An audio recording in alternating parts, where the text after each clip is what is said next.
years ago, we were like, please take this interview with us. Now it's like, oh, this makes sense. When can I interview with you?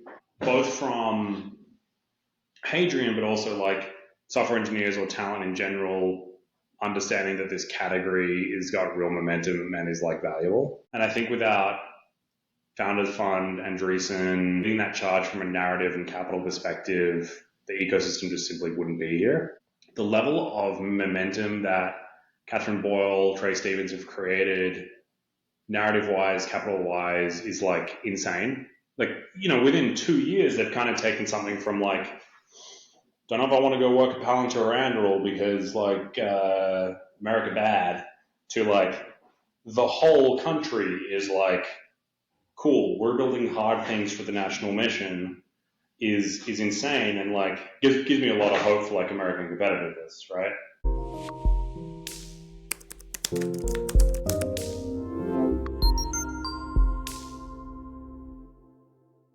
Welcome to Sorcery's podcast. I'm Molly O'Shea, the founder of Sorcery, a weekly top VC deals newsletter and now podcast, highlighting the top GPs, founders, and deal announcements leading the next innovation cycle. Today, we have Chris Power, founder of Hadrian, who recently announced a massive $117 million Series B to revitalize American industry.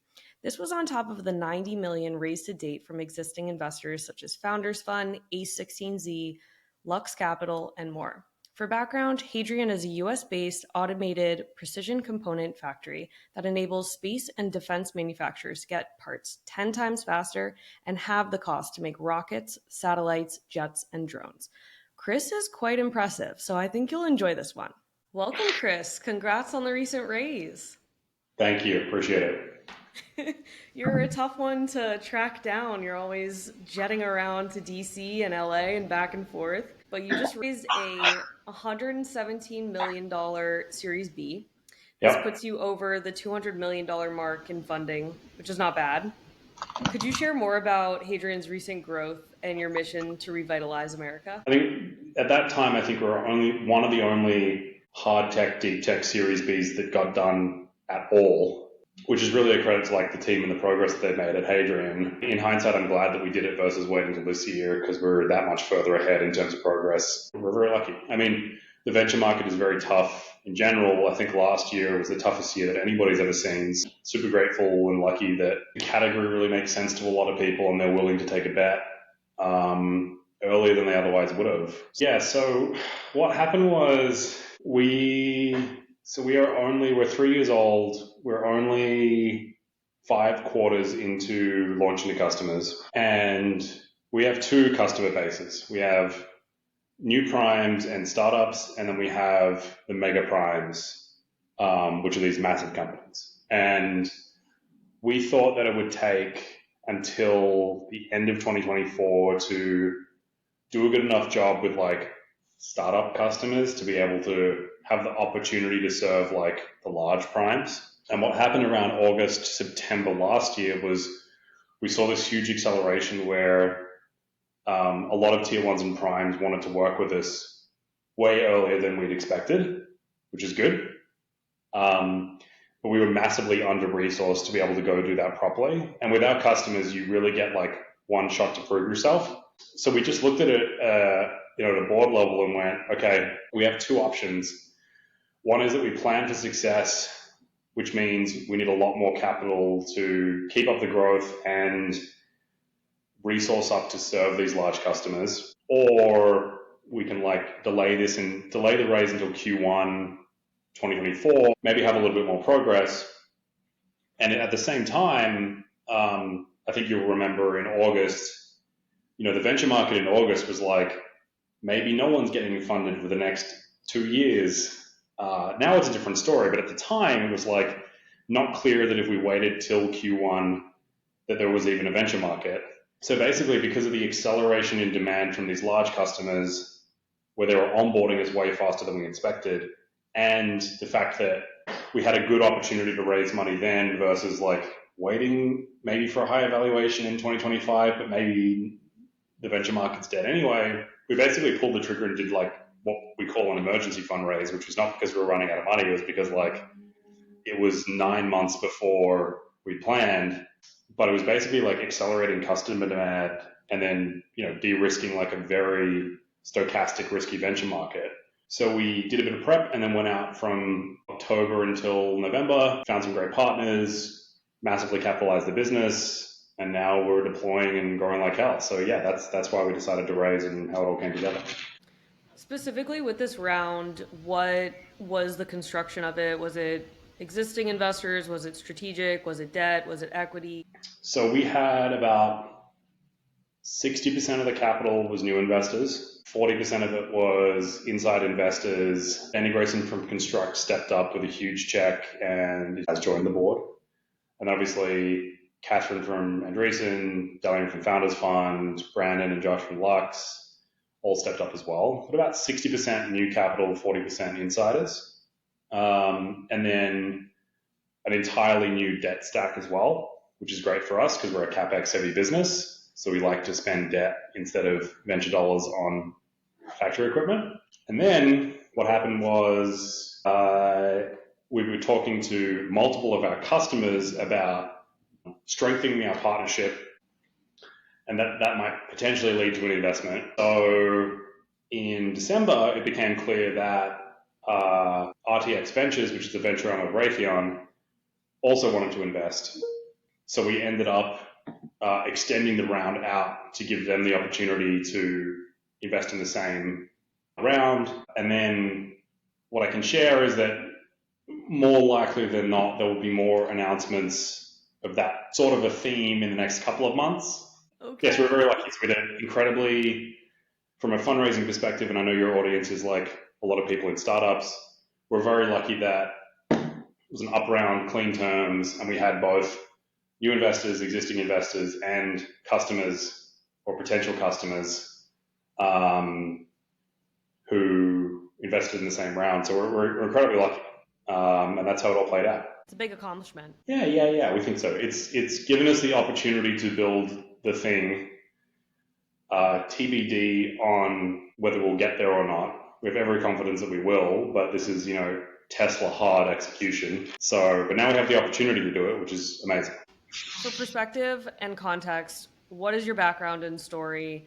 How did an Australian such as yourself come to found a very American dynamism company like Hadrian? My background was actually accounting and law, and then I got involved with the very early days of e-commerce in Australia, before there was Amazon, before there was Netflix. It was kind of like just when eBay got started. And through that, I started actually building software for the companies that I was operating. So that's where I first became like a semi-decent product manager and, person who could work with software engineers. And then I ended up running sales and a big chunk of product for a workforce management startup in Australia, which did workforce scheduling and HR software for hourly workers. So if you were like a big logistics company and you had 6,000 employees, 1,000 of them would be on like Workday, and the 5,000 people who were in the warehouses would be on our product. So I got very good at applying software to heavily operational companies. And because we were responsible for actually deploying the software and helping the company hit the business metrics, we got very good at taking a product that was software and actually deploying it and rolling out to these large enterprise companies. And that's one of the biggest gaps in manufacturing software in general, is there's a lot of software that looks good, that like provides value, and then you implement it in manufacturing companies and it doesn't actually work, and it becomes like a R&D or innovation thing that was like a fun experiment, but like didn't actually provide any business value. And software for manufacturing, or automation for manufacturing in general, the hardest bit is the last 20%, going from like cool demo and it works in a test case to like you can actually roll it out in production. And that's the real value I provide to Hadrian, is like I've seen enough of what it takes to get to the last 20% and how to actually get software into operations and have it usable versus just like a tech demo, or it works on one production line but it doesn't actually like get adopted across the whole production lines. So that's where it's relevant, is the gap in manufacturing automation in America has never been the lack of software, it's the lack of software that actually works in manufacturing. And that's where a lot of the thesis came from, is that in a very Peter Thiel, Straussian kind of way, 5 years ago, it's pretty obvious that there is no software in manufacturing. So, it's like, why? And my viewpoint was that the mechanism of product as a SaaS vendor to manufacturing was completely broken. And I'll give you an analogy that kind of explains this is if anyone off the street who was a half-decent software engineer or product manager went and called 10 HR directors and built a software that made like employee onboarding paperwork easy. Everyone's been onboarded by a company before, so you've got enough instinct that you can talk to the users and like build product. In manufacturing, no software engineer or product manager has actually been in a factory before, largely. It's very hard to access factories as like a first beta customer. And the level of context you need about operations is like 10x of that you need for like a normal SaaS company. That's the reason why all ERPs are terrible, is because you can't product manage your way to a good ERP. You kind of have to build it and use it yourself, and then it finally becomes good. And that was one of the core reasons why there's never been software in manufacturing. So the obvious trick was, okay, I want to fix American manufacturing. The only way for Americans to be globally competitive with China is literally just a labor equation, right? If we want to keep high wages in America but compete globally, then we have to have high wage people that are using software and robotics to get a 10x advantage. Otherwise, you just end up in like a low labor equation, which is what caused the offshoring of American manufacturing in the first place. The only way to produce that is that you run a manufacturing company with a vertically integrated software and robotics team so that you actually build the right product. So that was kind of the core thesis. And the other part of that is, well, if no one's using software in manufacturing and software actually provides operating value to operations on the customer, then, and you can get it right, it's like Tesla hard to get there because you need to build a lot all at once. But if you get there, then, you kind of have this dominant position where everyone's walking around with like a sharp pointy stick and you have like a AK-47. So it's extremely hard to do it, but if you do it and you get past this tipping point, then, you're kind of the only option in the market. It's just extremely difficult. So that was the thesis. It was basically the only way to do it is, the only way to make US manufacturing globally competitive is to leverage American talent with software and robotics and make them 10x more productive. And then the only way to do that was basically run the factory as the product and then vertically integrate software and traditional product management into the factory itself. And, now we're here. Now we're here, and now you have a huge factory. So how big is your current factory, and what are your plans for scaling? So we're in about 90,000, 100,000 square foot if you include like multiple stories right now. We will run out of capacity by like the end of this year or Q1 2025, which means we will be in multiple states by Q1, Q2 2025 to keep scaling going. And we have like a 9-month window to like pick a state, build a building, figure out the people, hope that the software is mature enough that it's copy pastable.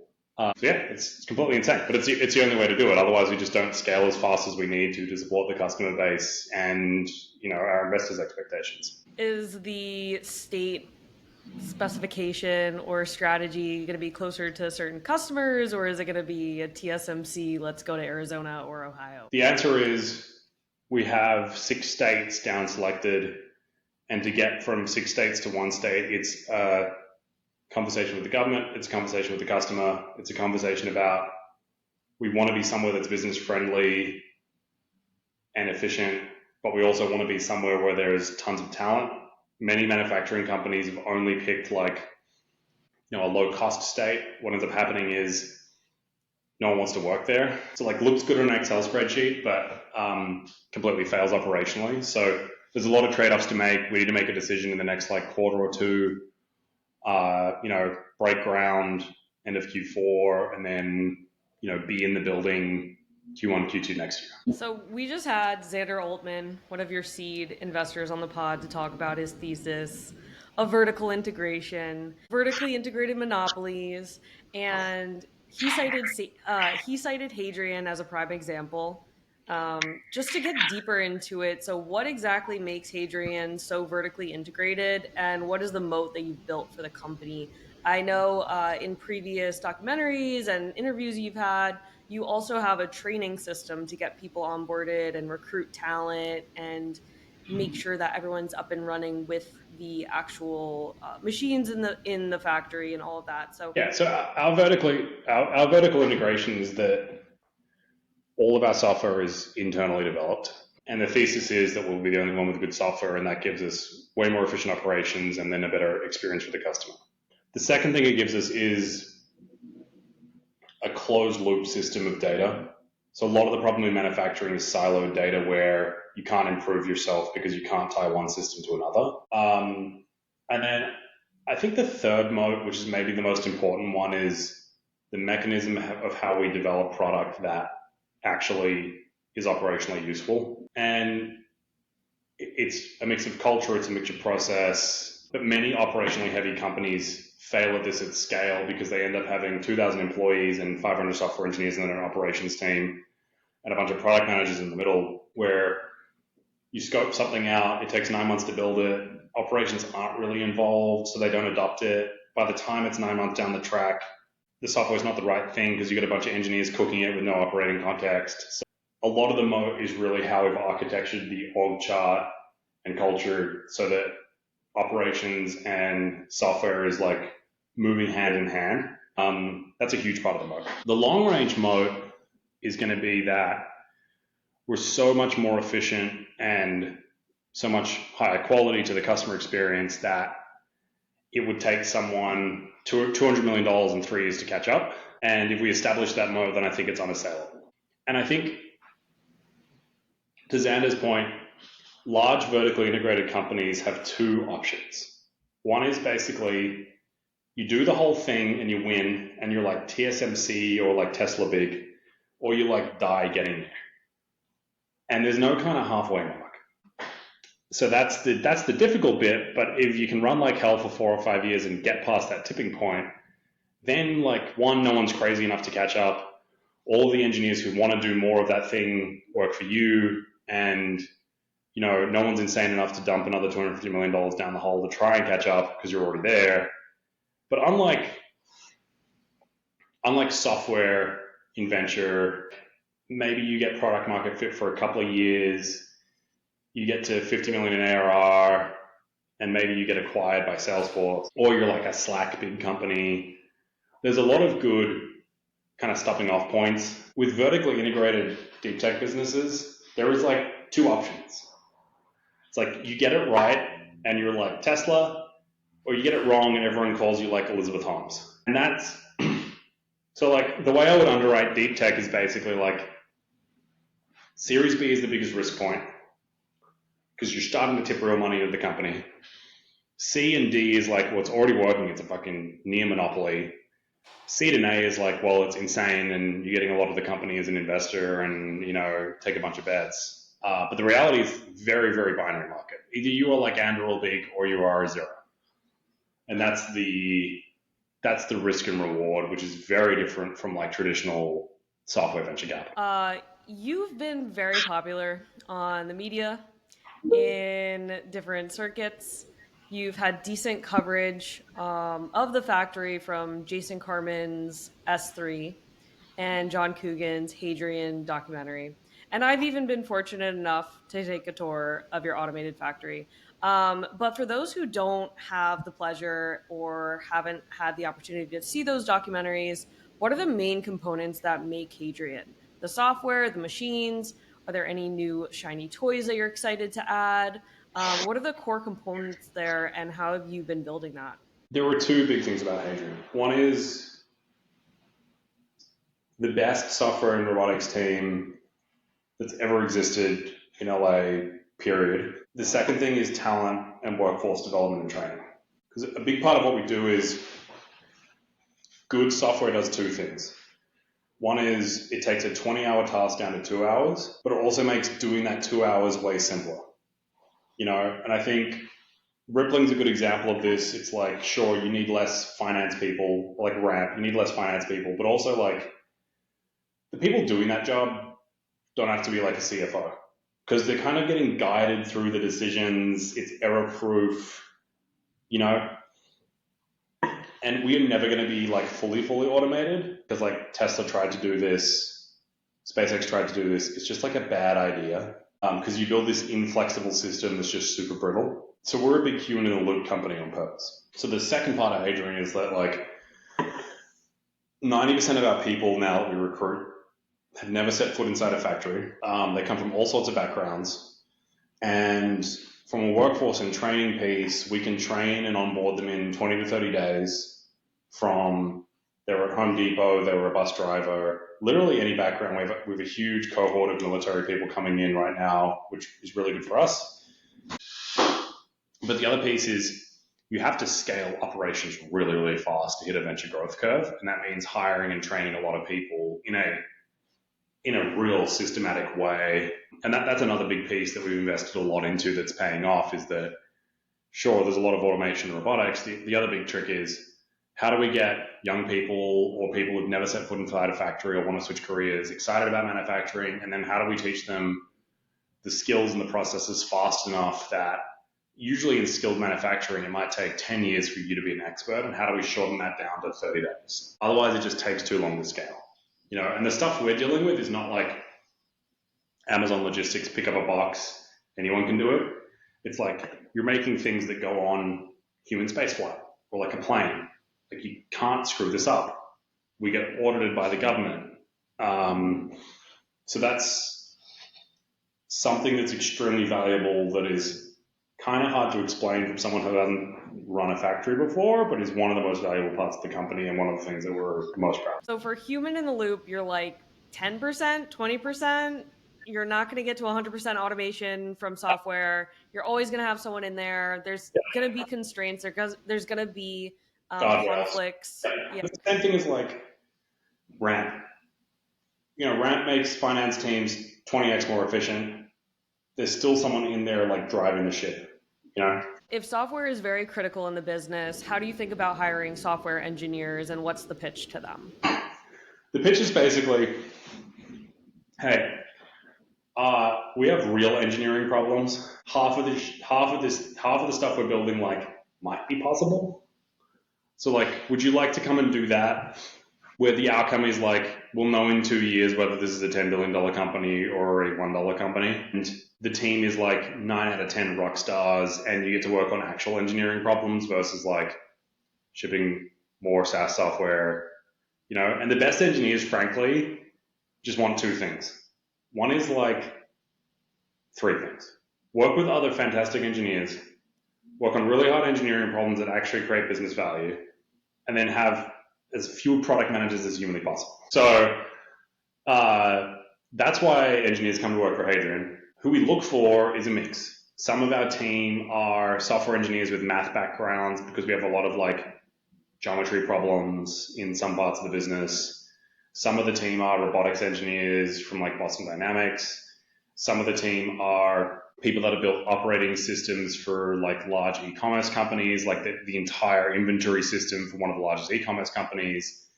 So we look for a mix, but the thing we test for is obviously raw engineering throughput, but also like, can you be your own product manager?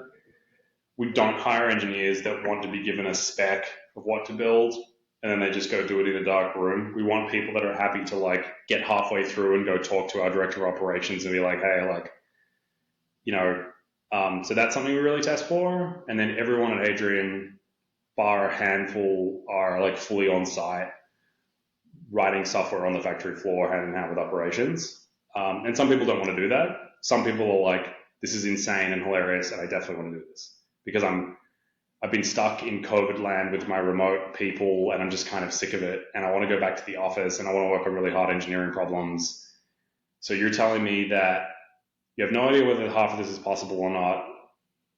If we pull it off, it's an enormous company, and I just get to talk to the user and like build stuff that, if I get it right, has a real impact on operations and the customer experience within like weeks, instead of getting in like product management hell and nothing ever ships. It's largely like, okay, great. This makes a ton of sense. You know, it's as simple as that. You know. Yeah, So that's a big deal. And I love the video and even going into the factory, seeing the automated machines running and the bits being changed out and how intense that is, honestly. Like, it's very intensive. Oh yeah, and like software bugs are real. Like if you get a sort function wrong, like $3 million pieces of equipment just destroy themselves. So it's real engineering. It's like real engineering, which is fun. For a lot of people, really high bar software engineers want to do real engineering. We got a lot of that. So are you guys hiring right now? What are the roles you're hiring out for? What are you going to be doing with this capital? Everything. So our job is basically two very simple things. One is 10x revenue, like a software company, and automate enough that operations has the support they need so that we don't break along the way. Go from where we're at today to basically a position where we are so efficient that we can compete with Taiwan in America. And we are the most efficient American manufacturer now, but the goal is like to be globally competitive, which means leveraging software automation to be like globally competitive. And then what you'll get is like a bunch of reshoring. Everyone cares about cost, right? What that means is we are doubling our engineering team. They're going to have to pull off something that would take any other engineering team 120 people to do with like 35 people under very short timelines, which is why we only hire the best. And then operations is probably going to double or triple, sales is going to double or triple, and obviously all the support stuff that comes along with that. So yeah, we're hiring like crazy across the board. Wow, that's a lot of work to do. Yeah. Godspeed. So you are a bit of a global politics enthusiast, I would say. In terms of America's position, why are you so bullish on America and your position for manufacturing? So what is generally going on is that we are 20 or 30 years away from the reserve currency flipping, which happens roughly every 120 years. Like everyone just needs to go read The Fourth Turning. And the reason why it's important this time around is that what usually happens is three things are always true in like late stage companies or late stage countries. Is the currency gets debased through inflation or just printing money. The culture declines, and then you offshore the core production stuff to low cost countries, which makes sense as you're scaling, but you end up trading financial engineering for like country security, right? Which works for a while, and then people go, hold on, like you guys don't do anything other than do marketing and spreadsheets. We make all the oil, like we've got the leverage, and then the balance of power starts to flip. So America did this in the 80s and 90s and 2000s. And this time around, so historically, we went from the British to the Americans, which is a pretty good trade for like the global world order. This flip is basically the CCP versus the US. And the reason why that's important is the next 20 or 30 years will decide who's got global leadership in space, who's got global leadership in climate, who's got global leadership in AI. And basically, so if you think about AI, it's like who's got the most compute and which culture wins that's going to like train the AI. And to do that, you need like to continue to have global leadership. So that's kind of why it's important. Why Hadrian manufacturing is basically conflict is prevented or avoided by having this enormously strong industrial base. And the industrial base in the US is just not enormously strong. So you can see this in like, we've promised Taiwan and the Ukraine munitions. We need to ship 20x the amount of stuff to space. Like if America was a corporation and we were like this late on promising our customers fighter jets or drones or whatever, we'd be like out of business. So it's mainly a production issue. And, you've got like two versions of this. There's like the enormous defense primes, new primes like SpaceX. They're all innovating. They're all catching up.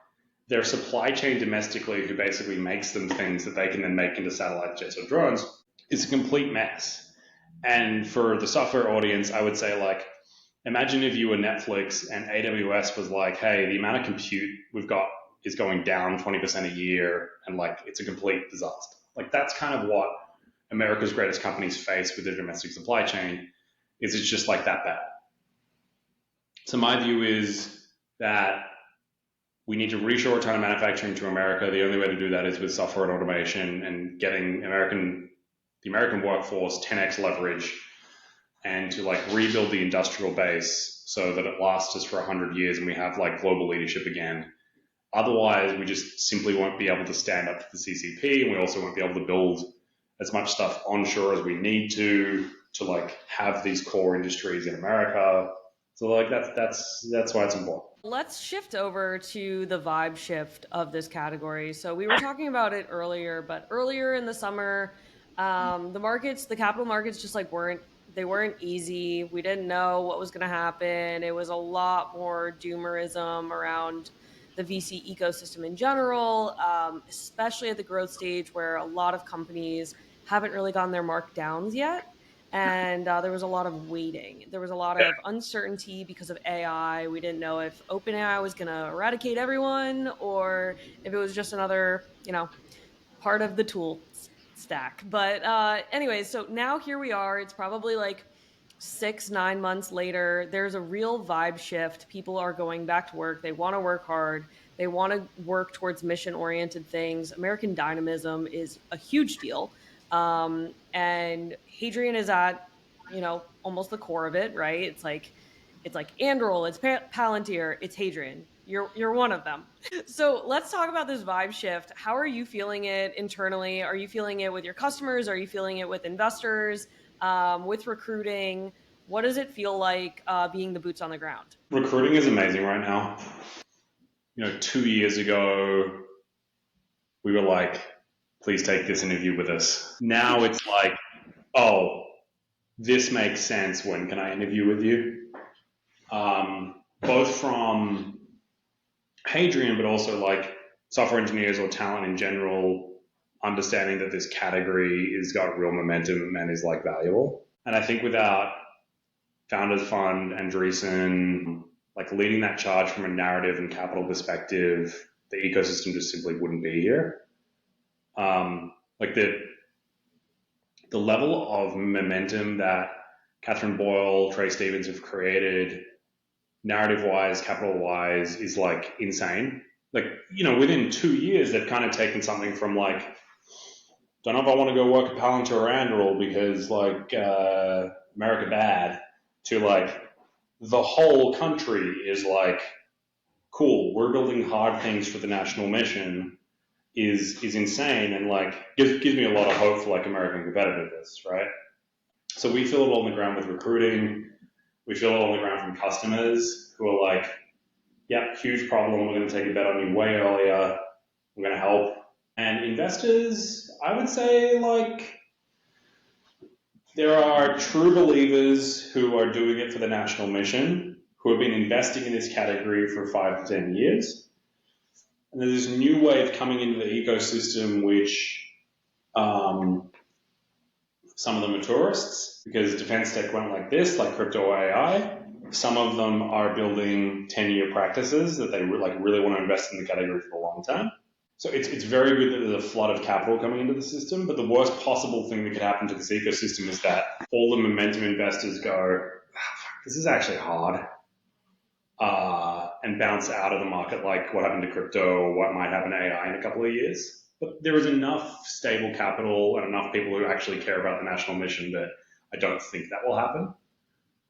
So the capital flood is good. I think people will realize that these companies are a lot harder to build in the next 2 or 3 years than they maybe expect. And I don't think, Founders Fund, Andreessen, Lux basically know that you can underwrite companies. They're either going to be a $10 billion company or they're going to delete themselves. I'm not entirely convinced that the rest of the venture capital market understands that. So the way people underwrite companies is very different. So our investors understand this. It's like it's either a 10B or it's a 0. But the way you invest in these companies has got to be very different because of the returns profile. And I think we're probably going to see some like bruised bruised return profiles in the next 2 years of people flooding capital into companies that aren't a platform, aren't a multi-product company. But the opportunity is still there. And like the government is investing, the DoD approved, there's massive budget, there's momentum. It's all going to come together in a very short amount of period of time. But like, yes, it's like incredibly impressive. This has gone from 10 years ago, how dare Palmer Luckey or the Palantir folks like build for the national mission, to this is what everyone's doing. And it's extremely impressive because it's giving a lot of hope that American industry can like perform for America instead of just building, optimizing ad clicks at a big tech company. Yeah, and Anduril's merch, their merch shop also is helping. It's amazing. Yeah. It looks like Tokyo streetwear. Like, it's really great. When is Hadrian going to drop their merch shop? So we actually do internal merch drops every quarter. Okay. We're talking about whether we can do a merch shop or not, or whether we want to keep it exclusive. But you can have some merch. Thank you. I would love some merch. Don't keep it exclusive, but if you do keep it exclusive, do a nice merch drop on Twitter and see what happens there. And then maybe you can recruit some new folks out of that as well. So I want to go back to the early days of Hadrian. I think this is an important point because people are getting into the hard throes of building in this category and may not have the expectations for it. But from your story, you locked yourself in a hotel room. You called up every manufacturing facility. You went out and you visited them. So talk to me about the early beginnings of Hadrian and why you think that's so important for what has built a long tailwind of customer interactions to now. So the thing about manufacturing and deep tech in general is that the answers are not on the internet. And I think a lot of founders don't get their hands dirty enough with like customer discovery or operational discovery earlier. And I'm a big believer in you should take a year off to audit your own thinking before you start something. Because the other thing about deep tech is there is no iteration, honestly. Software companies, you can raise a couple $1 million, have an idea, test an idea, ship something new in 4 weeks. Whoops, customer base sucks, pivot. The amount of complexity in deep tech is just such that you kind of have to have the thesis baked from the start. Like Peter Thiel has this thing, it's basically like either the company is founded correctly or there's like this sin that can never be paid down. And that's triply as true with deep tech because you've kind of just got to be right from the outset.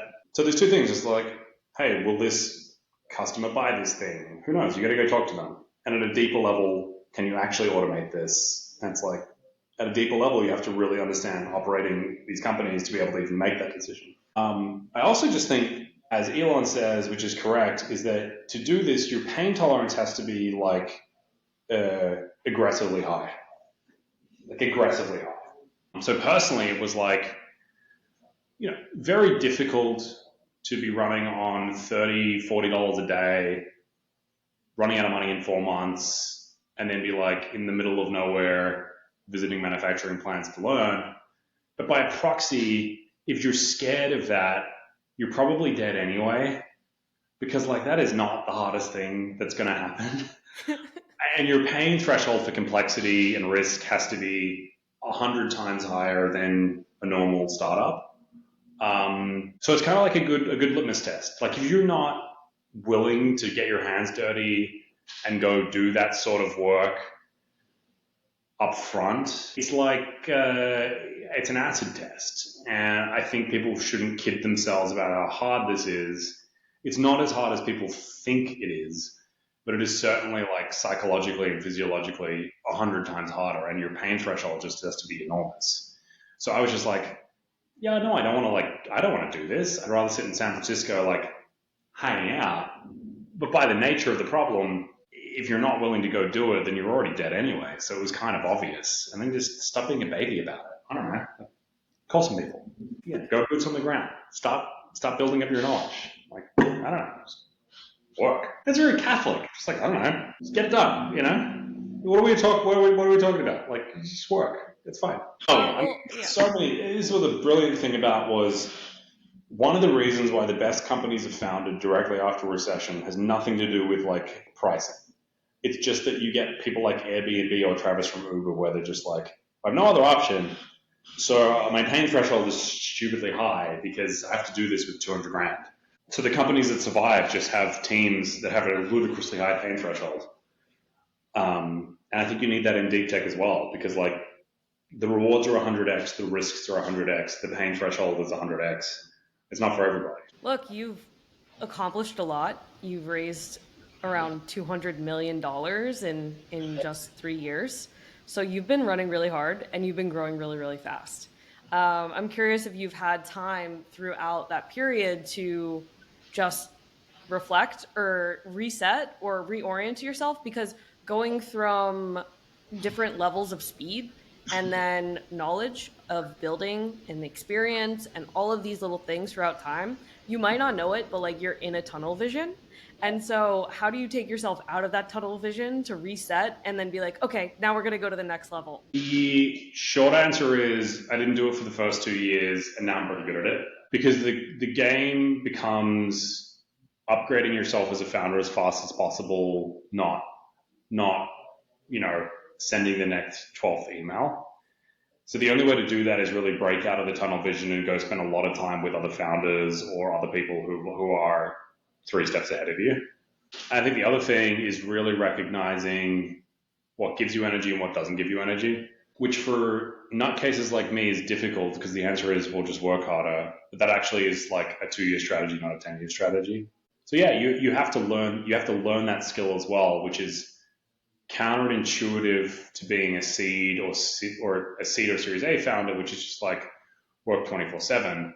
What you have to do as a deep tech founder across a decade-long company building is go through these like hunts where like you're spiking really hard, but you're building in enough rest time that you're effective across a decade instead of just effective, but then you're kind of burnt out after 18 months.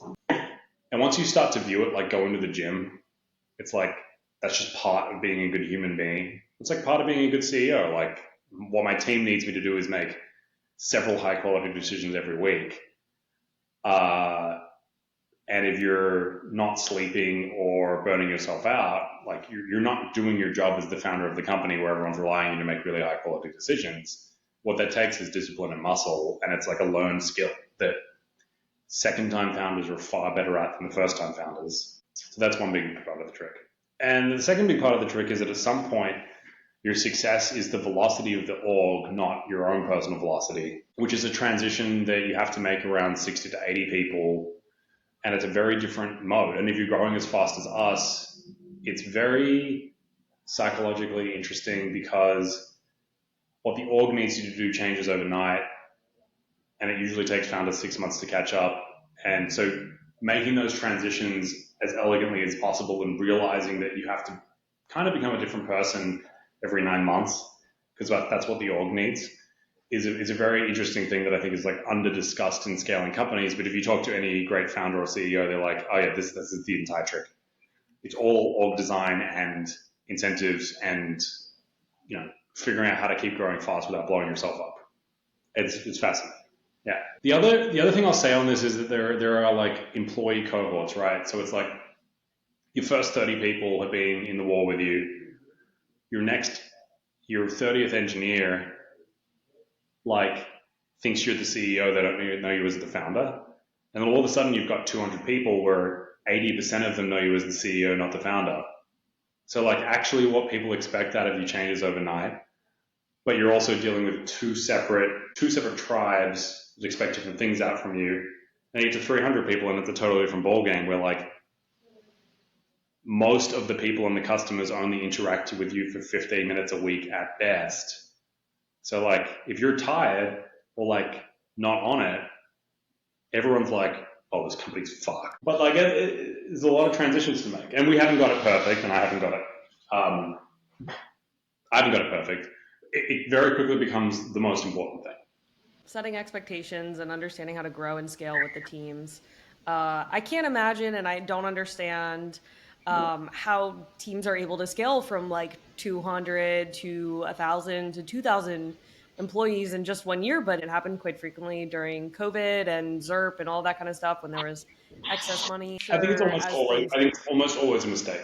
You think it's a mistake growing that Yeah, fast? yeah. So Patrick Collison from Stripe and also Eric Schmidt at Google basically had a hard and fast rule that you could only scale teams 30% a year without damaging the culture of the org. Mm-hmm. There's kind of no way to go faster. Because the inefficiency that sets in is insane, but you have to scale really fast. So balancing that cultural trick, it's like throwing a good party. You know, like you've got this core group of 10 friends that like, hey, we're going out. Everyone knows what that means. You add one more friend to it, they're like, oh yeah, like we all drink tequila, blah, blah, blah. Like this is what we're doing.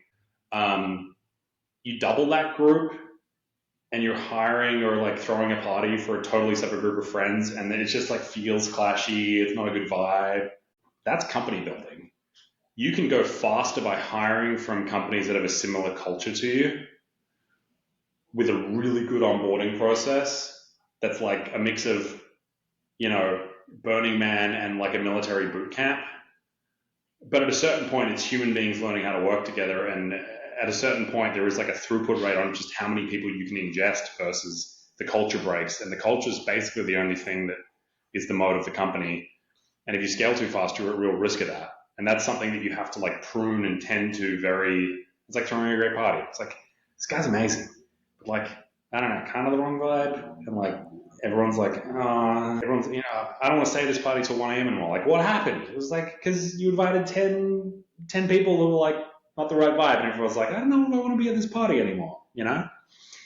That's like recruiting and company building. Sure, you can give someone a technical test and like, hey, you're a good culture fit, but ultimately it's just like, cool, like, are we all on the same page? We're doing the same thing, and it's a very artful thing to do that at scale, and it requires a lot of effort and pruning and being really intentional about it, because it happens naturally at first. Then it stops happening naturally, and then you've got to systemize it, and you got to like have the symbolism, and it's a total trip. I strongly recommend experiencing it at some point. Okay, I'll do that. I'll try to scale a company. Yeah, it seems like no big sweat. Okay, so to close out, we have one fun question and one more, standard question. The fun question is from Xander.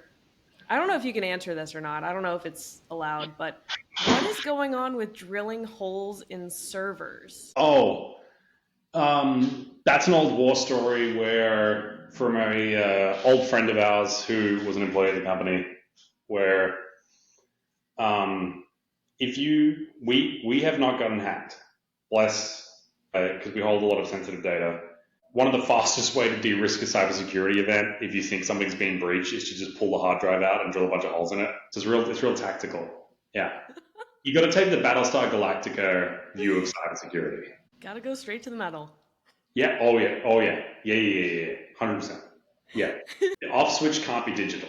And sometimes the best solution is just put a 8-bit drill through a hard drive. Yeah. Seems right. Seems very right. Okay, cool. And then lastly, what are you most looking forward to this year? Despite the pain and growth, what are you most looking forward to? I'll give you the 18-month version, which is everyone at Hadrian kind of signed up to do this insane growth and automation journey. And I really think they can pull it off. Like, I really think that this is not, it's like barely possible, but they're going to do it. And I think what I'm most looking forward to is like looking at this 18 months in the future backwards and going like, oh yeah, like the whole company just like went in this direction and it worked somehow. And, there were still like tears along the way. There were a lot of like things that could or could not go wrong. But I think it's like we're at the point where it's going to work. It's really hard. The team are incredible, and to do the amount of hiring, scaling, and execution that we need to do is like 40% chance it works, 60% we're having this conversation in like 18 months, and like company no longer works. But I think like it's the team's plan. I think they've got it.